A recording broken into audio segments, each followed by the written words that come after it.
The morning of Mark's birthday was idyllic. Sunlight streamed through the windows, bathing the house in a warm glow as I put the finishing touches on the decorations. It was his 40th, a milestone I wanted to celebrate in style. Every detail had been meticulously planned. The guest list, the menu, and the surprise slideshow I'd prepared with photos from our years together. This was going to be a day to remember. Mark had been buried in work lately, and I hoped this party would be a chance for us to reconnect, a reminder of the life we'd built together. But as I stood in the kitchen arranging the charcuterie board, my phone buzzed with a message. Asterisk, don't forget to include Ashley in the planning. She's great at organizing events. Asterisk Ashley. His assistant. The name felt like a thorn in my side, though I couldn't quite explain why. She was everything I wasn't. Young, polished, and effortlessly confident. Mark had hired her 6 months ago, and since then, her name had become a constant in our conversations. Asterisk Ashley said this. Ashley did that. Asterisk it was always innocent, always professional, but there was something about the way he talked about her that left me uneasy. I shook off the thought. Today was about Mark, not my insecurities. If he wanted Ashley to be part of the celebration, I'd be gracious. After all, this party was a testament to how much I loved him. The guests started arriving around 4 p.m., laughter and the clinking of glasses filling the house. Mark was in his element, moving effortlessly through the crowd, greeting friends and family with his trademark charm. I watched him from across the room, my heart swelling with pride, and something else I couldn't quite name. Then Ashley arrived. She stepped through the door carrying a beautifully wrapped gift and a bottle of expensive champagne. Her presence was magnetic. Heads turned as she walked in, her confidence lighting up the room. She wore a sleek emerald green dress that clung to her figure, her hair styled in loose waves that seemed almost too perfect. "Happy birthday, Mark!" she exclaimed, her voice bright and warm as she handed him the gift. Her hug lingered just a second too long, her hand resting lightly on his shoulder as she pulled away. I forced a smile as she turned to me. "This looks amazing," she said, gesturing to the decorations. "You've really outdone yourself." "Thank you," I replied, my tone polite but clipped. "We wanted to make it special." Ashley smiled, but there was something in her eyes that unsettled me, an air of familiarity that felt too intimate. She wasn't just his assistant. She was staking a claim whether she realized it or not. As the evening unfolded, Ashley slipped seamlessly into the party, mingling with guests as though she were the hostess. She complimented my cooking, laughed at my father's jokes, and even helped a few guests find seats. At first, I was grateful for her initiative, but as the night wore on, I couldn't help but notice how often she gravitated toward Mark. They stood by the bar talking animatedly. Her hand brushed his arm as she laughed, her head tilting back in a way that seemed practiced. Mark didn't pull away, he seemed energized by her attention. I busied myself refilling trays and clearing empty glasses, but my gaze kept drifting back to them. Every time I looked, they seemed closer, more absorbed in their conversation. A knot of unease tightened in my chest. "Is everything okay?" Lisa asked as she joined me in the kitchen. "Fine," I lied, forcing a smile. "Just making sure everything's running smoothly." Lisa gave me a knowing look. "You've been watching Mark and Ashley all night. Want to tell me what's really going on?" I hesitated, torn between confiding in her and keeping my worries to myself. "It's nothing," I said finally. "I'm just being silly." Lisa didn't look convinced but let it drop. "Well, if you need to talk, you know where to find me." As the evening reached its peak, I called everyone to gather in the living room for the slideshow, my surprise gift to Mark. It was a collection of photos and videos chronicling our life together. Our wedding day, vacations, quiet moments at home. The room filled with laughter and tears as the images played on the screen. Mark wrapped an arm around me, pulling me close. For a moment, the tension melted away and I felt secure. Then Ashley raised her glass to Mark. "You're not just an incredible boss," she began, her voice ringing clear above the murmur of the crowd, "but an amazing person. Your leadership, kindness, and sense of humor inspire everyone around you." She paused and added with a wink, "And let's be honest, you make 40 look damn good." The room erupted in applause and cheers, but her words felt like a punch to the gut. I glanced at Mark hoping to see discomfort, but found him smiling instead, clearly flattered. Lisa leaned over and whispered. She's laying it on thick, isn't she?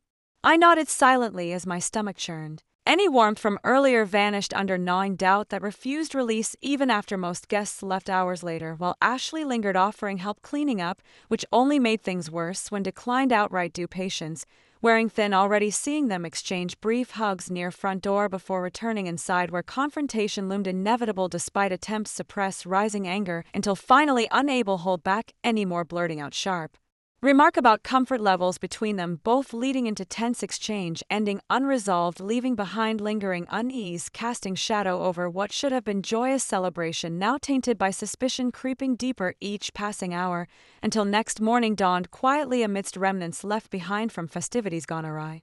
Scattered empty glasses, crumpled napkins, and a few deflated balloons painted a picture of what should have been a successful evening, but instead felt like a hollow victory. Ashley's toast left me with an uneasy feeling I couldn't shake, especially the way Mark had smiled at her. I busied myself tidying up, replaying moments from the party. Ashley's laugh, her hand lingering on Mark's arm, the way she seemed to command his attention. Was I overthinking it, or was there something more beneath the surface? When Mark finally appeared, he was in high spirits. "That was an amazing party," he said, wrapping his arms around me. "Thank you for everything." "You're welcome," I replied, forcing a smile, though my tone betrayed me. Mark pulled back, his brow furrowing. "Is something wrong?" he asked. I hesitated, weighing whether to mention Ashley. "It's nothing," I said finally. "Just tired." Mark didn't press further, but the unspoken tension hung between us. Later that afternoon, as I tackled the mountain of dishes from the party, I noticed a small wrapped package tucked in the corner of the counter. It was Ashley's gift to Mark, unopened from the night before. I stared at it, torn between guilt and curiosity. My hands trembled as I tore off the wrapping paper, revealing a sleek leather notebook embossed with Mark's initials. Flipping it open, I found a handwritten note on the first page. The words seemed innocent, professional, even, but the thoughtfulness behind the gift made my stomach twist. It felt too personal. Mark walked into the kitchen just as I closed the notebook. "What's that?" he asked. "Ashley's gift," I said, keeping my tone neutral. "You didn't open it last night." He took it from me, flipping through it casually. "It's nice," he said.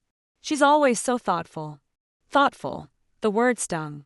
"She seems to know you well," I said carefully. Mark looked up, catching the edge in my voice. "She's my assistant," he said defensively. "It's her job to pay attention to details." "Maybe," I said, forcing another smile. "But sometimes it feels like more than that." Mark sighed and set the notebook down. "You're overthinking this," he said. "Ashley's been nothing but professional. You don't need to worry." His reassurance did little to ease my growing unease. Over the next few days, I tried to push the incident aside, but the tension between us lingered. Every mention of Ashley sparked a flare of insecurity.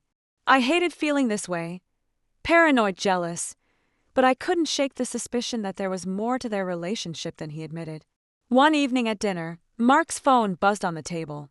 He glanced at the screen, his face lighting up briefly before muting the notification. "Who was that?" I asked, trying to sound casual. "Ashley," he said. "She had a question about tomorrow's schedule." I nodded, but my appetite vanished. Why was she messaging him after hours? Couldn't it wait until morning? "Do you two talk often outside of work?" I asked, unable to hold back. Mark frowned. "Not really," he said. "Sometimes she needs clarification on things, but it's not a big deal." "It feels like a big deal to me," I said, my voice trembling. "She's always texting you and that gift." Mark held up his hands. "Stop," he said firmly. "You're blowing this out of proportion. Ashley is just my assistant, nothing more." His dismissive tone cut deeper than his words. I dropped the subject, unwilling to escalate things further, but the seeds of doubt had already taken root. The next day, Lisa called to check in. "You seemed off at the party," she said. "What's going on?"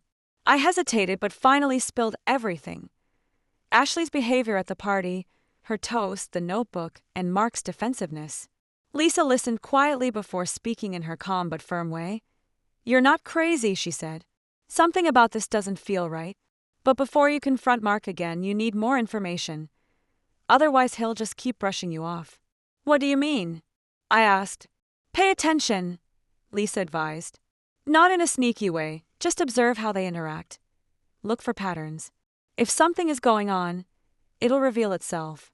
Her advice made sense, though the idea of monitoring my own husband felt both heartbreaking and necessary. I just want to know the truth, I said quietly. And you will, Lisa replied. But don't jump to conclusions until you have all the pieces. That evening, as I watched Mark scrolling through his phone on the couch, relaxed and oblivious to my inner turmoil, I replayed Lisa's words in my mind. Part of me wanted to confront him. Part of me feared what answers might come. Instead, I resolved to do as Lisa suggested. Pay attention without letting emotions cloud my judgment. But as I lay awake that night, uncertainty pressed down on me like a weight. What if I was wrong? What if I was right?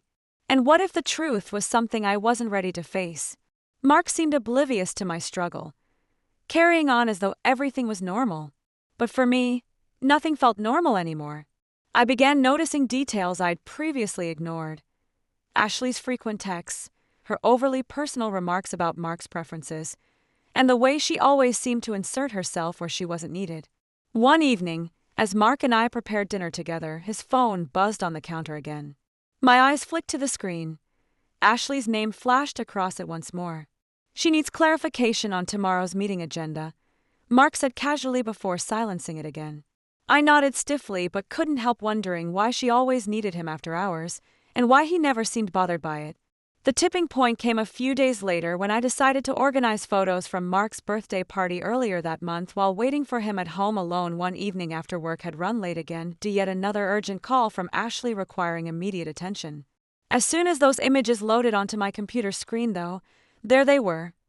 Candid shots taken by someone else during festivities, showing both standing far closer than necessary near bar area laughing intimately together over drinks.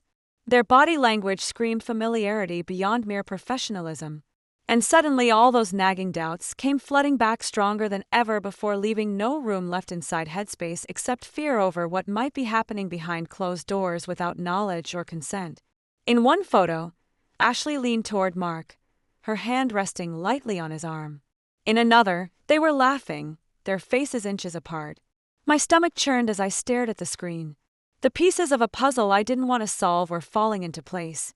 I sent the photos to Lisa with a message. Am I overreacting? Or is this as bad as it looks? Her reply came almost instantly. Asterisk, you're not overreacting. This doesn't look good. You need to talk to Mark. Asterisk, but what could I say? I didn't want to accuse him unfairly, yet the evidence was staring me in the face. That evening, I decided I couldn't wait any longer.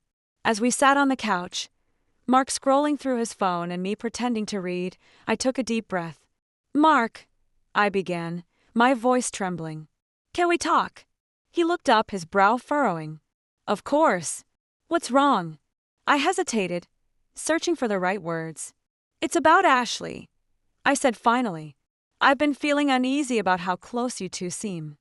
Mark sighed, setting his phone down. We've talked about this, he said. Ashley is my assistant, nothing more. I know that's what you've said, I replied, my voice firmer now. But the way she acts around you, it feels like more than just a professional relationship. I pulled up the photos on my phone and held them out to him. This doesn't look innocent to me. Mark's eyes widened as he studied the pictures. You've been spying on us, he asked, his tone defensive. I wasn't spying, I shot back. These were taken at your party. Do you really think this is appropriate? He sighed, running a hand through his hair. I see how it looks, he said carefully, but I swear nothing is going on. Ashley is just friendly, maybe too friendly. Maybe, I repeated, my voice rising. Mark, this isn't just about her being friendly. This is about boundaries, about respect for our marriage. Do you understand how this makes me feel? Mark's expression softened, guilt flickering in his eyes. I'm sorry, he said quietly. I didn't mean to make you feel this way. I'll talk to Ashley. Set some boundaries. His apology was a start, but it didn't erase the doubts lingering in my mind. The next morning, Mark left early for work, promising to address the issue with Ashley. I wanted to believe him, but the tension between us felt like a tangible barrier. Later that day, Lisa called. "I've been thinking," she said carefully. "You shouldn't just take his word for it. If you're still feeling uneasy, maybe it's time to look for answers yourself." Her suggestion made me uneasy, but part of me knew she was right. If I wanted closure, I needed the truth, whatever that truth might be. That evening, while Mark was in the shower, I saw his phone on the nightstand. My heart pounded as I stared at it. I knew it was wrong, a breach of trust, but the need for answers outweighed my guilt. With trembling hands, I unlocked the phone. There were no incriminating texts or photos, but I did find an email chain between Mark and Ashley discussing the party. Her tone was professional, but one line stood out. Asterisk, "Last night was so much fun. I hope we can do it again sometime, just the two of us." Asterisk, my blood ran cold. Was it innocent? Or was there something more? When Mark emerged from the shower, I was sitting on the edge of the bed, his phone in my lap. He froze, his expression a mixture of confusion and alarm. "What are you doing?" he asked. I held up the phone, my voice trembling. "What does this mean?" I asked, pointing to Ashley's email. Mark's face paled as he read the screen. "It's not what it looks like," he said quickly. "She probably meant a work dinner or something." "Probably," I repeated, my voice shaking. "Mark, this doesn't look like a work dinner. It looks like she's crossing a line and you're letting her." He sat beside me, his shoulders slumping. "I'll admit it," he said quietly. "Ashley might have feelings for me, but I swear I've never encouraged it." His admission hit me like a punch to the gut. "You knew," I said, my voice barely above a whisper. "And you didn't tell me?" "I didn't want to make a big deal out of it," he said defensively. "But you didn't handle it." I shot back angrily. Mark reached for my hand pleadingly. "Please just give me one chance." Though shaken deeply inside, still wanting desperately believe him because love remained strong despite all odds against us, now more than ever before. Note: the text ends abruptly here. If there's more content or specific direction needed for completion, please let me know. "Strictly professional now," Mark said one evening, his tone firm. "There's nothing to worry about." But Ashley wasn't someone who faded into the background easily. It started with a text. Asterisk, "Hey Mark, I'm hosting a small gathering at my place this weekend for some of the team. Would love for you and your wife to come." Asterisk, Mark showed me the message. A gesture I appreciated but didn't entirely trust. "See," he said. "She's including you. She's trying to make things right." I hesitated. The idea of walking into Ashley's territory made my stomach churn. But I knew declining would raise questions, both for her and for Mark. "Fine," I said finally. "We'll go." Ashley's apartment was as polished and stylish as she was, with sleek furniture and tasteful decor that looked like it belonged in a magazine. She greeted us at the door with her signature confidence, her smile dazzling as she embraced Mark and then me. "I'm so glad you could make it," she said, her tone warm but slightly too familiar. "It's nice to see you outside the office." The evening was uncomfortable from the start. Ashley flitted around the room, hosting with ease, but her attention always seemed to return to Mark.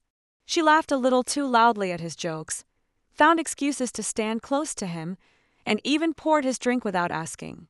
I maintained my composure, engaging in polite conversation with the other guests, but my patience was fraying at the edges. Then, near the end of the evening, Ashley stood and raised her glass. Her eyes gleamed as they locked onto Mark. "To Mark," she announced, her voice carrying across the room. "Not just an incredible leader, but an amazing friend. You've been there for me in ways I can't even begin to describe." The room erupted in polite applause, but her words lingered, heavy with unspoken meaning. My fingers tightened around my glass as I forced a smile, though inside, anger simmered dangerously close to boiling over. Later, as guests began to trickle out, I overheard Ashley speaking to a friend in the kitchen. Her voice was hushed but unmistakable. "He's different," she murmured. "I've never met anyone like him. If things were different, I think we'd be perfect together." My breath caught, my heart hammering in my chest. This wasn't just a passing infatuation, it was delusion. And Mark, whether he realized it or not, had let it fester. By the time we got home, I couldn't hold back any longer. The moment the door closed behind us, I turned on him. "What exactly did you say to Ashley?" I demanded, my voice trembling with barely contained fury. Mark looked stunned. What are you talking about? She's still acting like she's in love with you. I snapped. I heard her tonight, Mark. She told someone she thinks you're perfect for her. He ran a hand through his hair, his expression a mix of frustration and guilt. I told her to keep things professional, he said defensively. I can't control how she feels, but you can control how you respond. I shot back. And clearly you haven't done enough. She still thinks there's a chance with you. Mark's face hardened. What do you want me to do? Fire her? Humiliate her in front of everyone at work? I want you to choose, I said, my voice cracking under the weight of my emotions. Because right now, it feels like you care more about her feelings than mine. The room fell silent, the tension between us palpable. Mark looked at me, his eyes filled with a mixture of sadness and resolve. You're right, he said finally. I've been trying to handle this without making a scene, but it's clear that hasn't worked. I'll take care of it. I'll make it clear to Ashley that there's no place for this in our lives. You'd better, I said, my voice shaking. Because if this happens again, we're done. Mark nodded solemnly. I understand. But that night, as I lay in bed staring at the ceiling, I couldn't shake the gnawing fear that our marriage was teetering on the edge of something irreparable. The days that followed were tense, filled with an uneasy silence neither of us could ignore. Mark promised to address things with Ashley, but his assurances did little to ease my doubts. Trust, once broken, is hard to rebuild, and I wasn't sure I could believe him anymore. 3 days later, Mark came home early, his face drawn and serious. He dropped his briefcase by the door and walked straight to me in the kitchen. I talked to Ashley, he said quietly. I told her she's crossed boundaries that can't be crossed, that her behavior was inappropriate and has to stop. And? I asked, crossing my arms as I braced for his answer. She apologized, he said. She admitted she had feelings for me but insisted she never intended to act on them. He paused before adding firmly, if it continues, she's gone. For a brief moment, relief washed over me, a fragile hope that this nightmare might finally be over. But that hope shattered 2 days later when Ashley called. It was early evening. Mark wasn't home yet when my phone buzzed and her name flashed on the screen. Hello. Hi, Ashley said calmly. Too calmly for someone who had caused so much turmoil between us recently. Her tone only deepened my unease about why she was calling now instead of staying out of our lives as promised. I hope I'm not disturbing you. I just thought we should talk. Her voice carried a hint of apology but remained guarded, revealing nothing beyond surface-level politeness. The kind reserved for moments when both parties know exactly what lies beneath the pleasantries. About what? My tone mirrored hers. Cool detachment masking the storm raging beneath the surface. About everything that happened lately, she hesitated briefly before continuing. And especially concerning him. Her choice of words sent a chill down my spine. She didn't need to say his name. We both knew who she meant. If you know you cause problems, I said sharply before I could stop myself. Why keep pushing? The question hung in the air between us. A fleeting moment of impulsiveness that might haunt me later once the dust settled from whatever conversation was about to unfold. Whether it would take minutes or months to resolve didn't matter. The effects could linger far longer than either of us anticipated. Her response came swiftly and without hesitation, clearly rehearsed long before this call ever happened. There was a pause on the other end of the line. Then Ashley spoke, her words slicing through the silence like a cold blade. Because I thought he was unhappy, she began, her voice soft but deliberate. I thought he needed more. Her confession left me breathless. What are you talking about? I demanded, my voice sharp. Mark and I are fine. Are you? She hesitated. From where I stood, it didn't seem that way. I'm sorry, but I thought I was filling a void. My fingers tightened around the edge of the counter as if it could anchor me. You were wrong, I said, my voice trembling. Whatever you think you saw, you imagined it. Mark and I have our problems, but you were never the solution. Ashley sighed. I see that now. I just needed you to know. And I needed to say I'm sorry. Before I could respond, the line went dead, leaving me alone with her words echoing in my mind. They churned inside me, a storm of doubt and anger. Was she lying? Or had Mark given Ashley a reason to believe he was unhappy? When Mark came home that night, I confronted him the moment he stepped through the door. Why did Ashley think you were unhappy? My voice trembled, caught between anger and desperation. He froze, his eyes widening. What are you talking about? She called me, I said, my tone sharp and brittle. She told me she thought you needed more, that you were unhappy. Mark's face paled, and he shook his head quickly. That's not true. I never said anything like that to her. I never gave her any reason to think I was unhappy. Then why would she think it? I pressed, my voice rising. People don't just make those assumptions without a reason. I don't know, Mark said, his voice tight with frustration. Maybe she misunderstood something I said, or maybe she was trying to justify her own feelings. But I swear to you I've always been honest with her about where I stand. I wanted to believe him, but doubt clawed at my chest like a weight I couldn't shake. Mark, I said quietly, if there's anything you're not telling me, now is the time. Because if I find out later, we're done. There's nothing, he said firmly, stepping closer. I promise you. I love you. You're the only one I've ever wanted. Tears blurred my vision as I nodded, though the cracks in my trust remained raw and unhealed. In the weeks that followed, things seemed to settle into a fragile normalcy, or at least something close to it. Mark was more attentive, more present, and more transparent than he had been in months. Ashley kept her distance, limiting their interactions to strictly professional matters. But the scars of what had happened lingered like shadows in the corners of my mind, faint but persistent. I couldn't shake the memory of her words or the doubt they had planted. Moving forward felt like trying to rebuild a house on cracked foundations, possible but precarious. One evening, as Mark and I sat on the couch in silence, I turned to him. Do you think we can fix this? My voice was barely above a whisper, fragile with hope and fear alike. He looked at me, his expression steady and earnest. I know we can, he said. But only if we're honest with each other. No more secrets, no more doubts. Just us. His words were a balm to my wounded heart, and for the first time in weeks, a flicker of hope stirred inside me. We weren't perfect, and the road ahead wouldn't be easy, but we were committed to trying. And sometimes, that's enough to begin again.